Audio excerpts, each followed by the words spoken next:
Quantos de vocês sabem, não apenas como um conceito teológico, mas como uma realidade vivida, que o diabo está vivo e ativo no planeta Terra? Embora possa parecer um tópico sombrio ou desconfortável, é absolutamente crucial que de tempos em tempos falemos abertamente sobre ele. Por alguma razão mesmo, entre os crentes, temos uma tendência perigosa a esquecer, a negligenciar a verdade de que ele é a força invisível por trás de muitas das disfunções do caos e da dor que vemos no mundo e que experimentamos em nossas próprias vidas. É uma amnésia espiritual que nos deixa vulneráveis e despreparados para a batalha que enfrentamos diariamente. Posso testemunhar que frequentei a igreja por muitos e muitos anos e nunca ouvi uma única mensagem sobre Satanás. O diabo,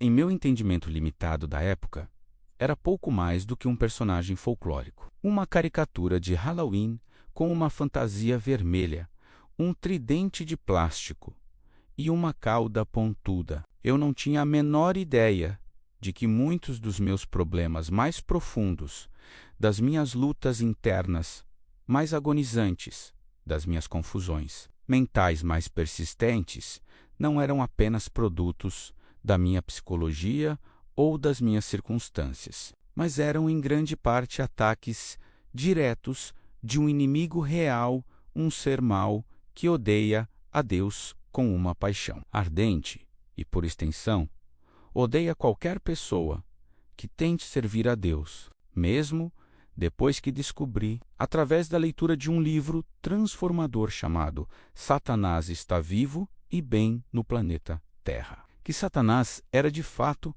uma entidade real e não um mito. Ainda me faltava uma peça crucial do quebra-cabeça. Eu reconheci sua existência, mas não tinha nenhuma ideia de que eu possuía autoridade sobre ele. Eu não sabia que poderia fazer qualquer coisa a respeito de seus ataques. Eu acreditava que, uma vez que o inimigo começasse a operar em minha vida, eu teria que simplesmente tolerar sua presença, suportar seus ataques e esperar que, de alguma forma, eles passassem. A revelação que quero compartilhar hoje é que, uma vez que reconhecemos o que o inimigo está fazendo, não precisamos, de forma alguma, apenas tolerar isso. Nós fomos chamados e equipados para resistir, para lutar e para vencer. Há 25 anos, escrevi um livro chamado Campo de Batalha da Mente, e ele continua sendo nosso livro mais procurado. O que chamamos de nosso coelhinho da Duracell, porque ele simplesmente não para de vender, e a razão para isso é universal. Todos nós ansiamos por paz de espírito. E todos nós sabemos, por experiência própria, que nossa mente é frequentemente um campo de guerra, uma fonte de inúmeros problemas e tormentos. Não importa o quanto aprendamos sobre este assunto, a batalha mental é uma realidade diária. Todos os dias, eu ainda preciso tomar autoridade sobre pensamentos errados. Eu ainda preciso, conscientemente, descartar os pensamentos de medo, de dúvida, de autocomiseração e escolher deliberadamente pensar os pensamentos de Deus, os pensamentos alinhados com a sua palavra e você também. Isso não é um sinal de fraqueza ou de falta de maturidade espiritual. Isso é ser vigilante. Quando você pratica essa disciplina mental, você está, de fato, engajado em uma das formas mais poderosas de resistir ao inimigo. Você não apenas se recusa a entreter as mentiras dele, mas você as substitui ativamente pela verdade. Você pensa da maneira que sabe que Deus quer que você pense. Você fala da maneira que crê que Deus quer que você fale. E essa prática, com o tempo, muda radicalmente as coisas em sua vida. A verdade é que o diabo está constantemente tentando nos iludir, nos enganar e nos desviar do caminho de Deus.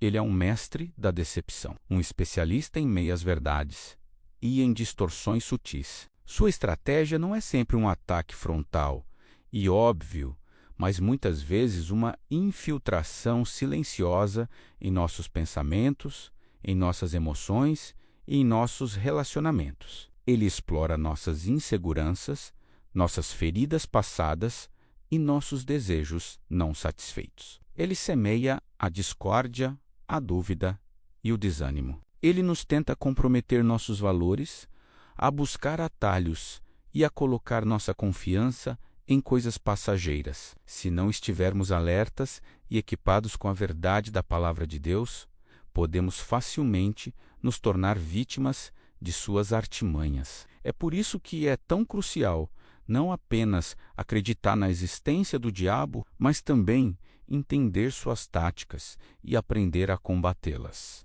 A ignorância não é uma bênção quando se trata de guerra espiritual. É um convite ao desastre. Precisamos estar cientes, sóbrios e vigilantes, sabendo que nosso adversário, o diabo, anda em derredor, bramando como um leão, buscando a quem possa tragar. Mas a boa notícia é que não precisamos temê-lo. Em Cristo, temos a autoridade, o poder e as armas necessárias para resistir a ele e sair vitoriosos. A primeira e mais fundamental coisa que devemos perceber sobre Satanás é que ele é um mentiroso. Não apenas ele mente ocasionalmente. A mentira é a sua própria natureza. Jesus, em João 8,44, o descreve como o pai da mentira, afirmando que não há verdade nele. Ele não faz nada além de mentir. Se entendêssemos a profundidade dessa verdade, isso transformaria completamente a forma como lidamos com os pensamentos negativos que nos assaltam. Lembro-me de uma mulher que veio me pedir oração, visivelmente chateada. Ela disse: Joyce, preciso da sua oração. O diabo está mentindo para mim. E embora eu não tenha dito isso a ela, pensei comigo mesma: bem, é claro que ele está. É isso que ele faz. O fato de ela estar tão chateada, mesmo sabendo que era o diabo e que ele estava mentindo, revelava que, em algum nível, ela estava acreditando na mentira. Se realmente acreditássemos que ele é um mentiroso absoluto, não daríamos crédito a nada do que ele diz. O diabo já lhe disse que você não vale nada? Por que você acredita nisso? Isso é uma mentira forjada no poço do inferno. A verdade de Deus é que você é valioso, você é precioso, você é a menina dos seus olhos. Ele o ama com um amor eterno. Ele tem um bom plano para a sua vida. Ele o criou de forma única e maravilhosa no ventre de sua mãe. O diabo já sussurrou em seu ouvido: você está sozinho. Ninguém se importa com você. Isso não é verdade. A verdade de Jesus é: eu nunca o deixarei. Eu nunca o abandonarei. Eu estarei com você sempre, até o fim dos tempos. As mentiras de Satanás são projetadas para nos isolar, para nos fazer sentir insignificantes e desamparados. A verdade de Deus nos conecta, nos dá valor e nos assegura de sua presença constante. Combater essas mentiras com a verdade da palavra de Deus foi uma das principais ferramentas que trouxeram cura para a minha própria vida. Quando você é maltratado na infância, você aprende a pensar sobre tudo da maneira errada. O inimigo aproveita essa vulnerabilidade para construir fortalezas em nossas mentes. Uma fortaleza, no contexto espiritual, é um padrão de pensamento arraigado. Uma mentalidade que se opõe à verdade de Deus é um lugar onde o inimigo se entrincheira, se esconde e se protege, de onde ele pode lançar ataques repetidos contra nós.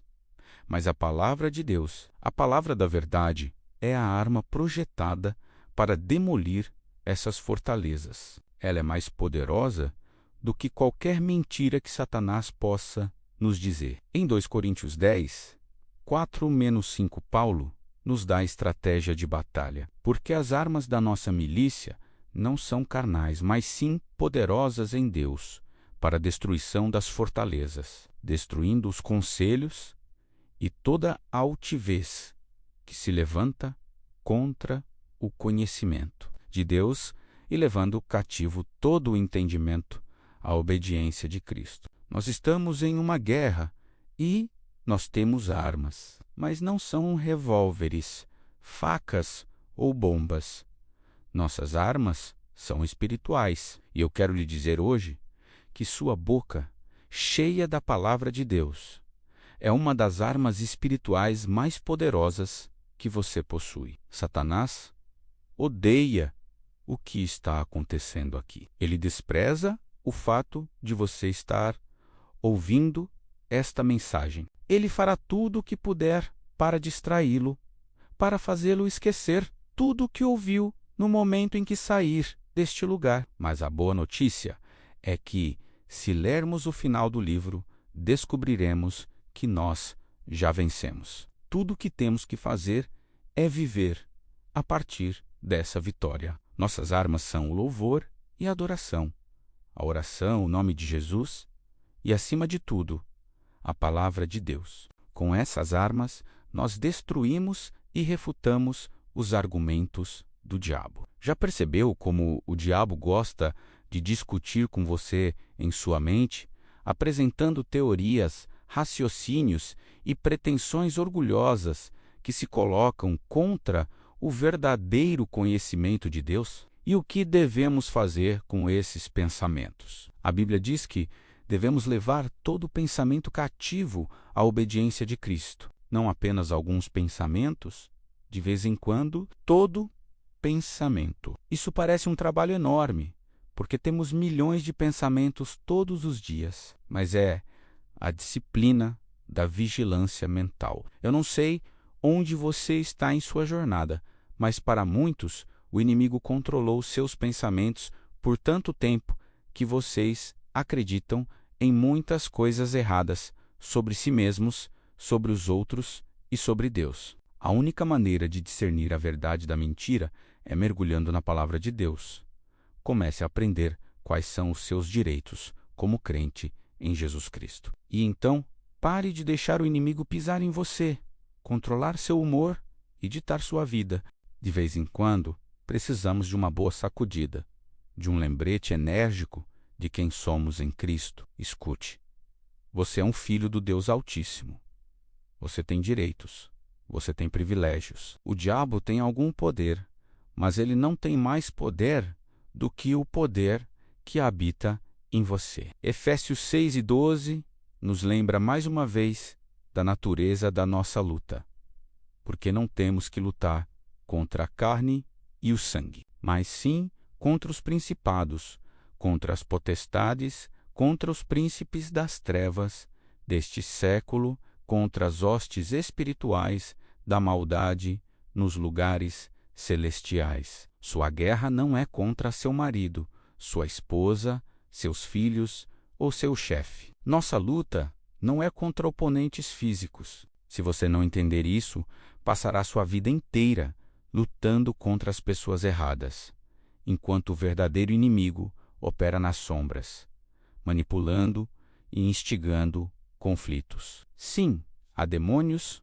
por toda parte, mas, graças a Deus, há anjos por toda parte também, e precisamos aprender a ver, não com nossos olhos naturais, mas com os olhos do nosso espírito, a realidade do reino espiritual. Precisamos aprender a acreditar com todo o nosso coração que não importa o que esteja acontecendo no plano físico, os anjos de Deus estão trabalhando a nosso favor. Deus está nos ajudando e o que está conosco é maior do que o que está contra nós. Quando comecei a ouvir esse tipo de ensino, há 40 anos, isso me entusiasmou, porque eu não sou o tipo de pessoa que gosta de ter um problema e sentir que não posso fazer nada a respeito. Eu gosto de consertar as coisas. Não há nada que me frustre mais do que alguém me trazer um problema e dizer que não há resposta? Porque há uma resposta para todas as coisas em Cristo. Há uma maneira de consertar tudo, se não formos preguiçosos e nos recusarmos a procurar. Uma das primeiras mentiras que o diabo tentará lhe dizer é que ele não existe. A segunda é que, mesmo que ele exista, não há nada que você possa fazer a respeito dele. Ambas são mentiras. Em Lucas 10:19, Jesus nos dá uma das promessas de autoridade mais explícitas da Bíblia. Eis que vos dou poder para pisar serpentes e escorpiões, e toda a força do inimigo, e nada vos fará dano algum. Observe o tempo verbal. Eu tenho dado a vocês autoridade. Não é algo que ele talvez nos dê no futuro. É uma posse presente. Quero que você acredite nisso hoje. Você tem autoridade, você tem o poder de Deus trabalhando em seu benefício. Grande parte do que estou falando é sobre cultivar uma atitude interna mais determinada, uma postura de quem se recusa a ser derrotado.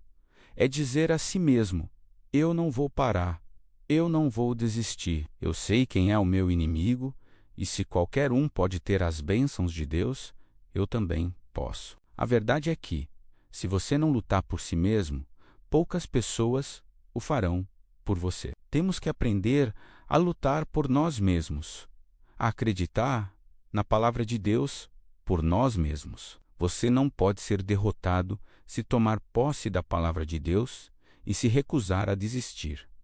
Deus não faz acepção de pessoas. Se Ele pode abençoar alguém, Ele pode abençoar você. A escritura de Lucas 10:19 faz uma distinção crucial. Ela diz que nós recebemos autoridade e poder sobre todo o poder que o inimigo possui.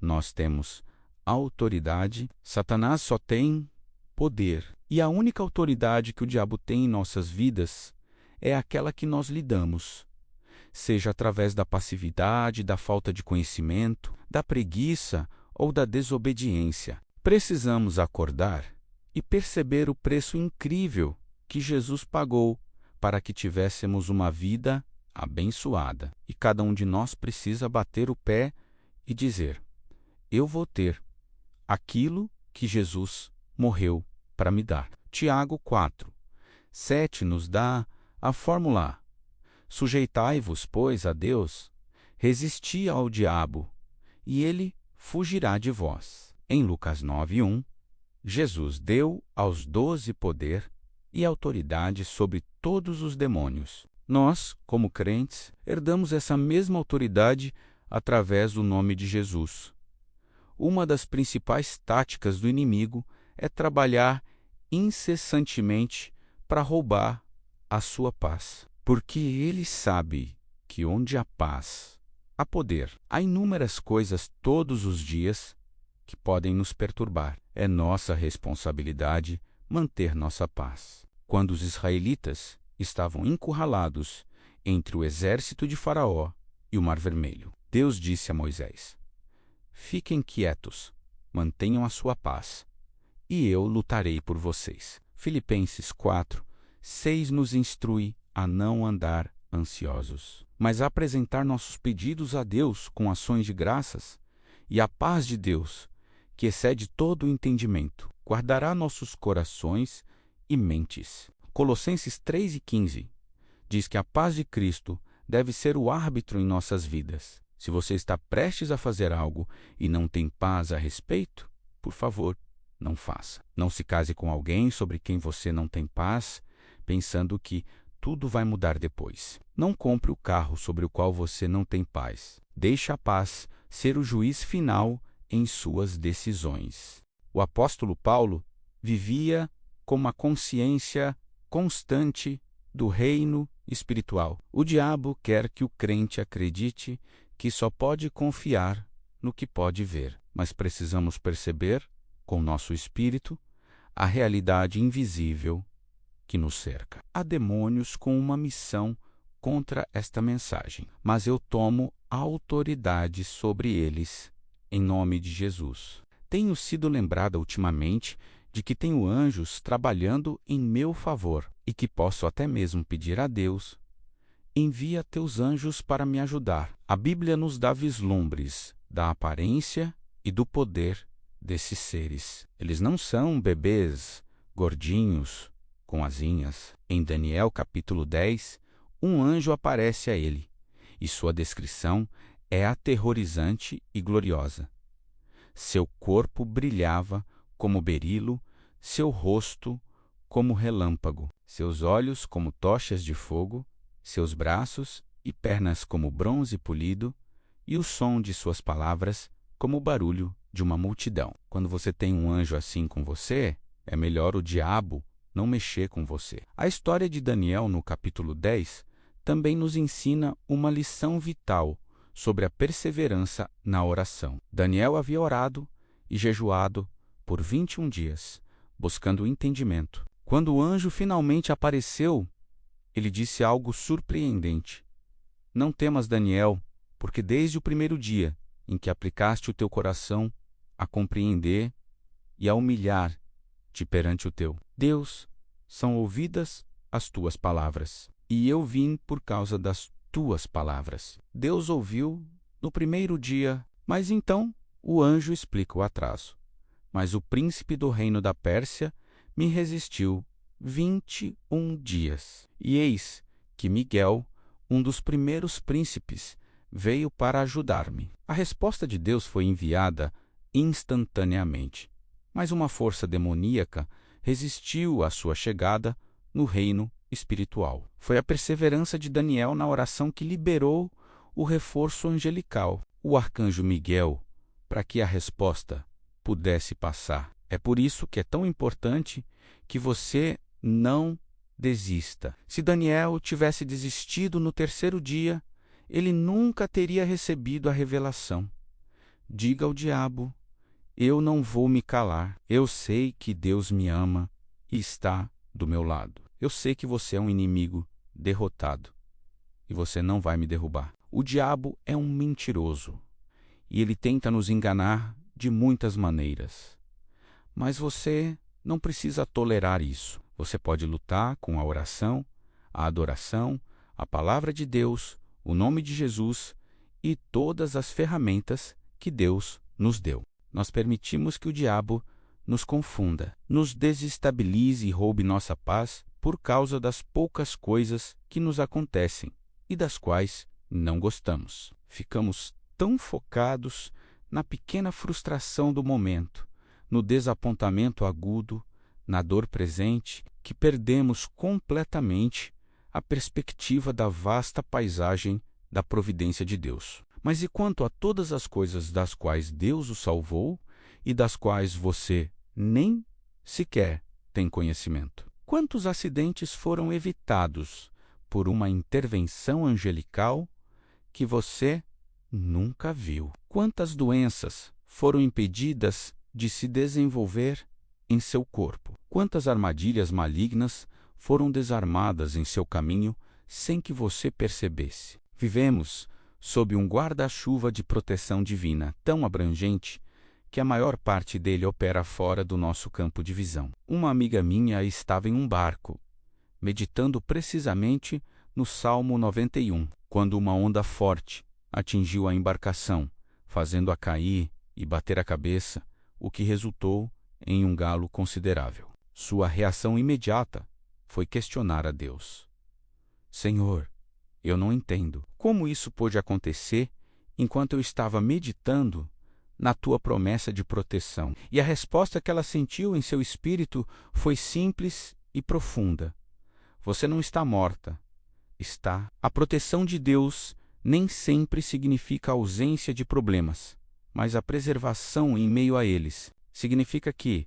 mesmo quando a onda nos atinge, não nos afogamos. Mesmo quando caímos, não somos destruídos. O inimigo quer que nos concentremos no galo na cabeça para que nos esqueçamos de que ainda estamos vivos e no barco. Lembre-se sempre, há muito mais a nosso favor do que contra nós. O reino espiritual é uma realidade palpável e Deus está constantemente lutando em seu favor. Enquanto você acredita, Deus está trabalhando para ancorar essa verdade em nosso coração. Precisamos nos voltar para a fortaleza do Salmo 91. Os versículos 1 e 2 nos dão o pré-requisito e a declaração de fé. Aquele que habita no esconderijo do Altíssimo, à sombra do Onipotente descansará. Direi do Senhor: Ele é o meu Deus, o meu refúgio, a minha fortaleza, e nele confiarei. A estabilidade em um mundo instável não é encontrada em nossas circunstâncias, mas em nossa habitação. Quando fazemos da presença de Deus nosso lar permanente, experimentamos um descanso e uma segurança que transcendem a lógica humana. A partir dessa posição de confiança, uma cascata de promessas de proteção é liberada sobre nós, pois ele te livrará do laço do passarinheiro e da peste perniciosa. Ele te cobrirá com as suas penas, e debaixo das suas asas te confiarás. A sua verdade será o teu escudo e broquel. Não terás medo do terror de noite, nem da seta que voa de dia, nem da peste que anda na escuridão, nem da mortandade que assola ao meio-dia. 1000 cairão ao teu lado, e 10.000 à tua direita, mas não chegará a ti. Esta não é uma poesia reconfortante, é uma declaração de guerra espiritual. É a afirmação de que, quando estamos alinhados com Deus, vivemos sob uma cúpula de proteção divina. O Salmo culmina com a promessa da intervenção angelical no versículo 11. Porque aos seus anjos dará ordem a teu respeito, para te guardarem em todos os teus caminhos. Não estamos sozinhos nesta jornada. Um exército celestial foi comissionado para nos acompanhar, defender e preservar. É crucial que refresquemos nossa memória constantemente com essas verdades. Fale consigo mesmo.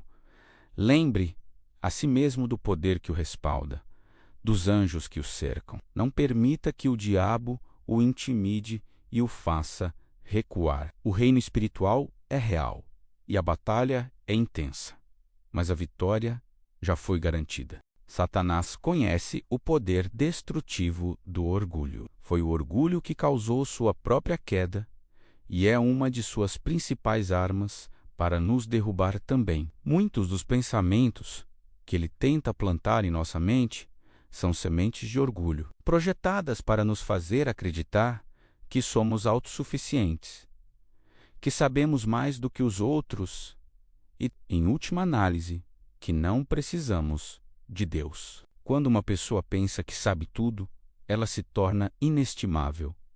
A porta para o crescimento e a sabedoria se fecha. Temos que ter um cuidado extremo para não cair na armadilha de pensar que estamos sempre certos. Quando isso acontece, paramos de ouvir os outros, paramos de aprender e nosso espírito se torna estagnado e arrogante. Refletindo sobre a vida de Jesus, é impressionante notar que não encontramos um único exemplo nas Escrituras onde ele tenha se esforçado para provar que estava certo. Ele era a própria verdade encarnada, mas não sentia a necessidade compulsiva de vencer discussões ou de defender sua honra. Ele era constantemente acusado, mal interpretado e caluniado. E sua resposta, na maioria das vezes, era um silêncio digno ou uma pergunta penetrante que expunha o coração de seus acusadores.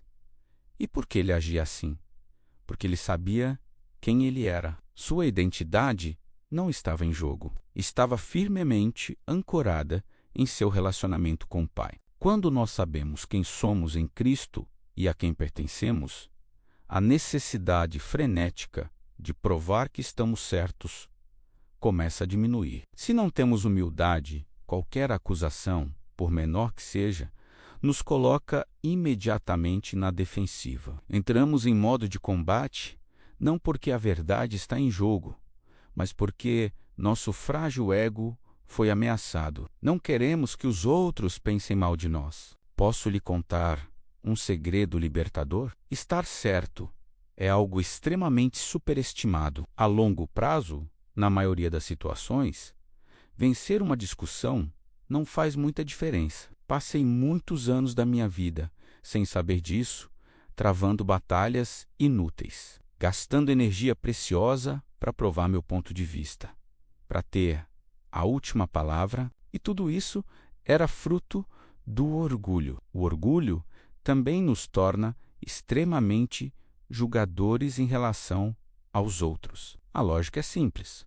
Se eu estou certo, então todos que pensam ou agem de forma diferente de mim estão, por definição, errados. E se eles apenas fizessem as coisas do meu jeito, o mundo seria um lugar muito melhor. Satanás adora quando adotamos essa mentalidade. Ele quer que nos concentremos nas pequenas coisas que nos irritam, nas pessoas com quem vivemos e trabalhamos. Esses aborrecimentos diários, amplificados pelo nosso orgulho, servem como uma cortina de fumaça, impedindo-nos de enxergar as vigas de madeira em nossos próprios olhos. O inimigo é um mestre em nos manter focados nas falhas e irritações das pessoas com quem nos relacionamos. Quantos de vocês têm alguém em sua vida que você ama profundamente, mas que faz certas coisas que o irritam ao extremo? Meu marido,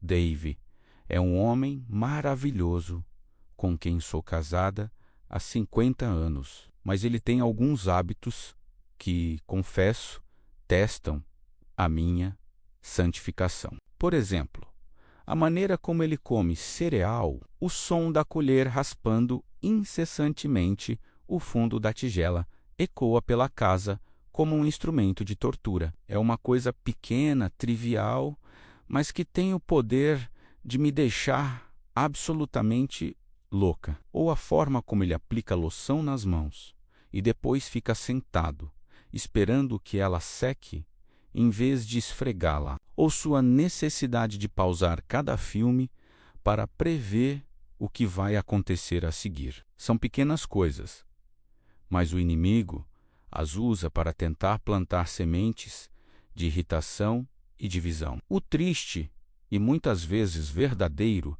é que, às vezes, as pessoas fazem coisas que sabem que nos irritam, simplesmente porque acham nossa reação divertida. Quanto mais nos irritamos, mais elas fazem. A resposta divina para essa batalha relacional não é tentar mudar a outra pessoa, mas olhar para dentro de nós mesmos. Romanos 15, 1 nos dá a perspectiva correta. Mas nós, que somos fortes, devemos suportar as fraquezas dos fracos e não agradar a nós mesmos. A verdade é que, provavelmente, há mais coisas em mim que são irritantes para o meu marido do que as que há nele que me irritam. A questão é que não vemos nossas próprias falhas, porque estamos muito ocupados catalogando as falhas dos outros. Satanás ganha uma grande batalha quando um crente não consegue ver nada de errado consigo mesmo, mas vê grandes problemas em todos os outros. Quantos de nós temos a tendência de ser um pouco julgadores? Eu não usaria meu cabelo assim. Eu não educaria meus filhos dessa maneira. Eu não gastaria meu dinheiro com isso. O conselho mais libertador que posso lhe dar é: cuide da sua própria vida. Podemos nos poupar de uma quantidade imensa de tumulto e frustração se simplesmente pararmos de tentar gerenciar o universo dos outros. Se não sou responsável por uma determinada área, não preciso ter uma opinião formada sobre ela. Mateus 7, 1-5 é um dos ensinamentos mais diretos de Jesus sobre o perigo do julgamento.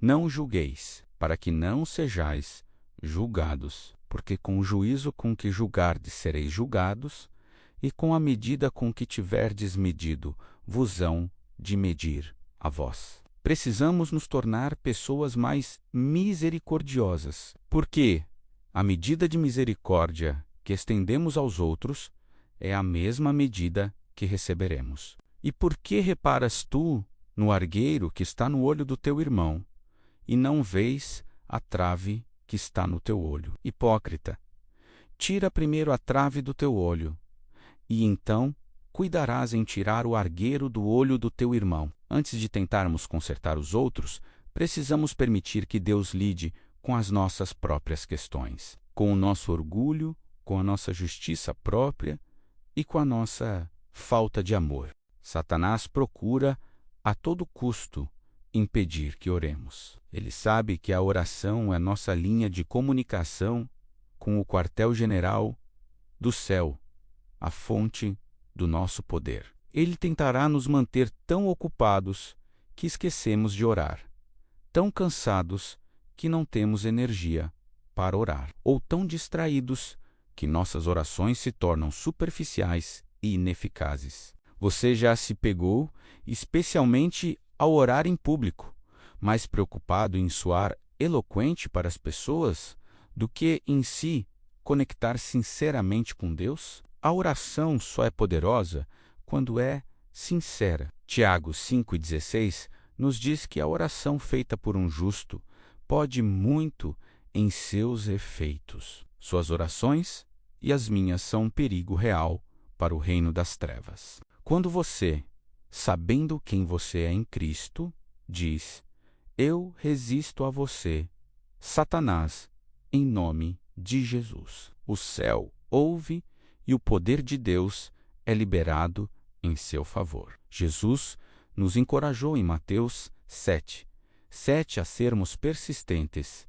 Pedi e dar-se-vos-á, buscai e encontrareis, batei e abrir-se-vos-á. Continue, continue, continue. Lembro-me de orar pela salvação do meu pai, que abusou de mim por pelo menos 40 anos. Houve inúmeras vezes em que o diabo sussurrou em minha mente: ele nunca vai mudar. Desista, mas não podemos acreditar nessas mentiras. Se você mudou, se eu mudei, então qualquer um pode mudar no tempo de Deus. Não desista das pessoas.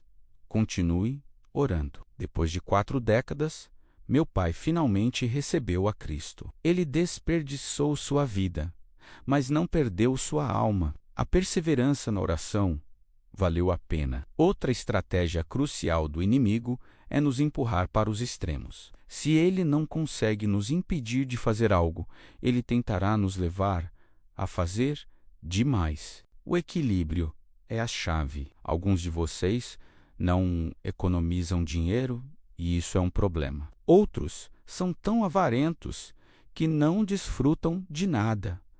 E isso também é um problema. Precisamos de equilíbrio em tudo. 1 Pedro 5:8 nos adverte: sede sóbrios e vigilantes. O diabo, vosso adversário, anda em derredor, como leão que ruge, procurando alguém para devorar. A palavra sóbrio aqui significa bem equilibrado, moderado. O diabo procura aqueles que estão desequilibrados, nos extremos, porque é aí que somos mais vulneráveis. Ele quer que sejamos ou não espirituais, ou excessivamente espirituais religiosos. Ele quer que não tenhamos disciplina ou que sejamos completamente legalistas. Ele quer que falemos demais ou que não falemos o suficiente. Pense em sua vida agora. Existe alguma área em que você é um pouco extremo? Você come muito açúcar, trabalha demais e não descansa o suficiente? Não tira tempo para si mesmo? Não dorme o bastante? Qualquer coisa que você tem que fazer o tempo todo, todos os dias, provavelmente se tornou um problema, um desequilíbrio que o torna um alvo para o inimigo. A exortação de 1 Pedro 5,9 é um comando de batalha. Resisti-lhe, firmes na fé. No minuto em que o inimigo se mover contra você, aprenda a reconhecê-lo e imediatamente resista a ele. Não espere até estar deprimido por 5 semanas para reagir. No primeiro sinal de desânimo, diga não. A alegria do Senhor é a minha força. Eu não vou perder este dia me sentindo triste. Resista aos ataques do diabo, sabendo que seus irmãos em todo o mundo estão passando pelas mesmas provações. Você não está sozinho. Uma das maneiras mais sutis e eficazes que o inimigo nos engana é nos mantendo totalmente concentrados em nós mesmos. Jesus disse: "Se alguém quiser vir após mim, negue-se a si mesmo e tome a sua cruz e siga." Isso parece uma vida chata, não é? Esquecer a mim mesmo, meus interesses? Quem vai cuidar de mim? A resposta é: Deus vai. Se parássemos de tentar cuidar de nós mesmos e nos colocássemos nas mãos de Deus, apresentando a Ele nossos desejos e necessidades, e depois fôssemos cuidar das coisas dele, descobriríamos o segredo do reino. Deleita-te no Senhor, e Ele concederá os desejos do teu coração. O diabo é um mentiroso. Ele tenta nos enganar de muitas maneiras diferentes. Mas você não precisa tolerar suas artimanhas. Você pode lutar com a oração, a adoração, a palavra de Deus e o nome de Jesus. E você vencerá. É crucial estar ciente dos momentos em que somos mais vulneráveis. Uma das vezes em que sou mais suscetível aos ataques do inimigo é quando me permito ficar cansada demais. O físico afeta o espiritual. Quando estou exausta, não quero orar. Não me importo muito em andar em amor. Aprende que preciso descansar. Preciso cuidar de mim mesma se quiser ser forte no Senhor. Satanás quer que sejamos ou totalmente inconscientes dele, ou excessivamente focados nele. Nenhum dos extremos é saudável. Eu não ando por aí pensando no diabo o tempo todo, mas há momentos em que o Espírito Santo precisa me lembrar. Preste atenção. Esse pensamento, essa irritação, essa tentação, esse é o seu inimigo mentindo para você. Não tolere essa bobagem. Precisamos de um pouco mais de atenção nessa área. A alegria do Senhor é a nossa força, e não podemos permitir que o inimigo a roube através de suas mentiras e enganos. A vitória começa com o reconhecimento da batalha e a decisão de lutar com as armas que Deus nos deu.